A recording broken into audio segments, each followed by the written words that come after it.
नमस्कार, श्री महाकाल लोक टीवी में आप सभी का स्वागत है। आपके साथ मैं हूं प्रियंका। चलिए रुक करते हैं आज की तमाम खबरों की ओर।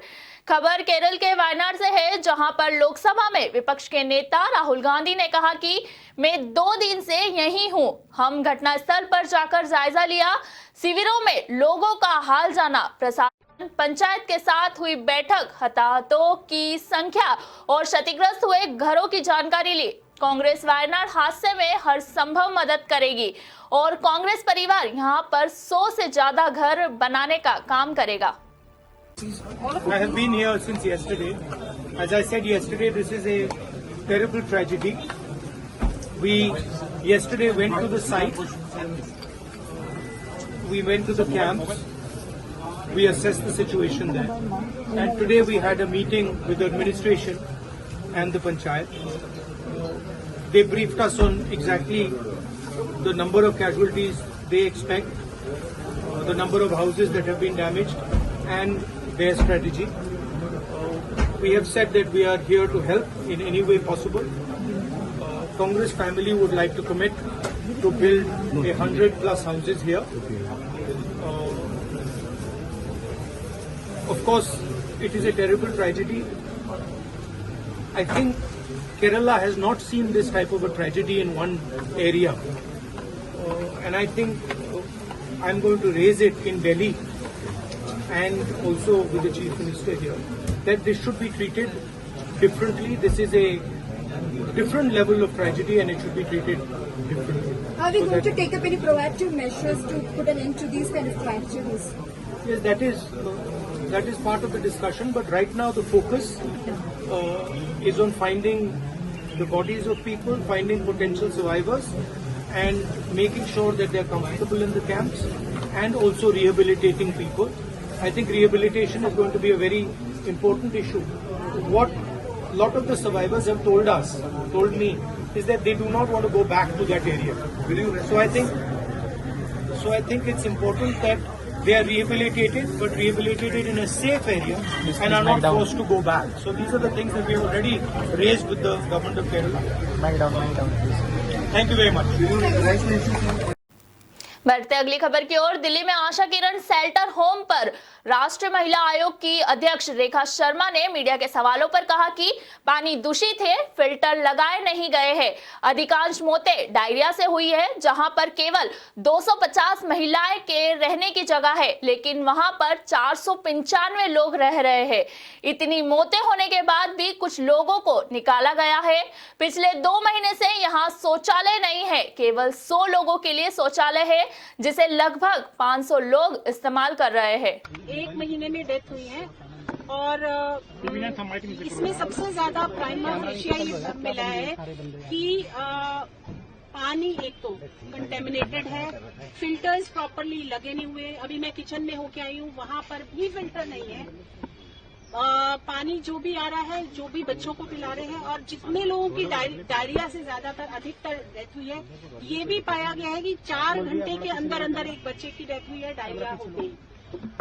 उसमें भी ओवर क्राउडिंग बहुत ज्यादा है। जहां पर सिर्फ 250 लोगों के रहने की जगह है महिलाओं की, वहां पर 495 लोग रह रहे हैं इस गर्मी में।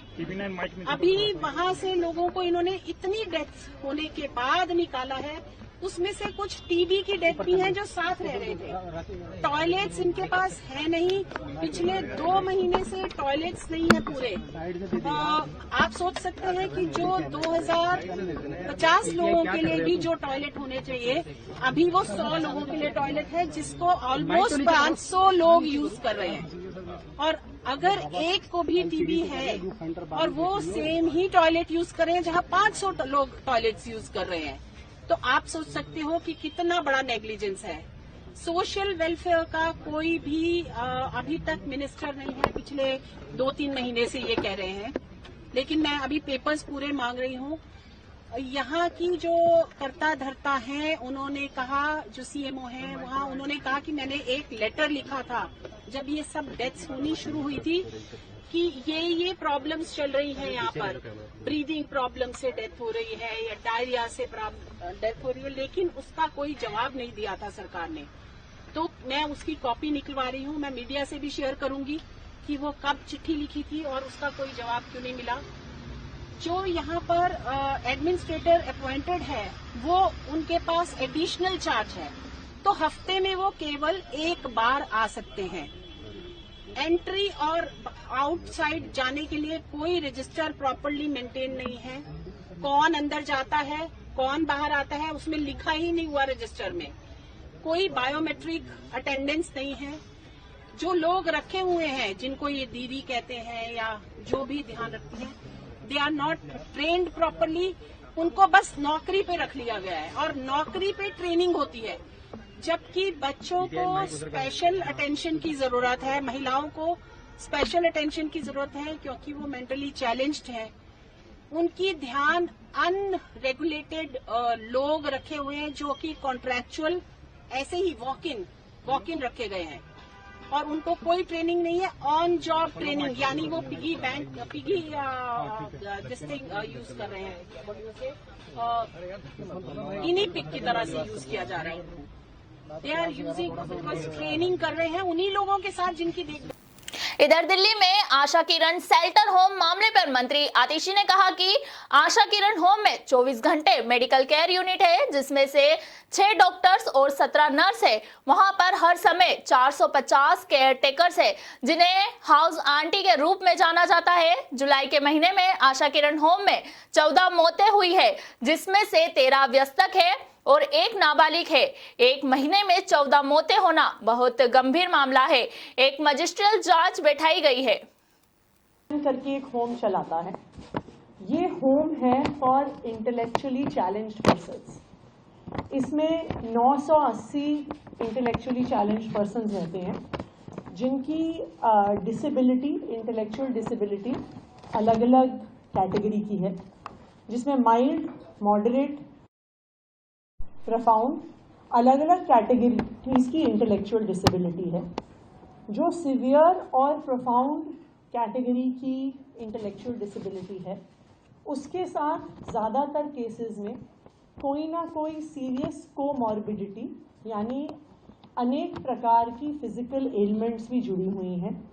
जो सिवियर और प्रोफाउंड कैटेगरी के इंटेलेक्चुअली चैलेंज्ड पर्सन्स हैं, उसमें से काफ़ी परसेंटेज बेड रिडन भी रहते हैं और 100% सपोर्ट की रिक्वायरमेंट रखते हैं।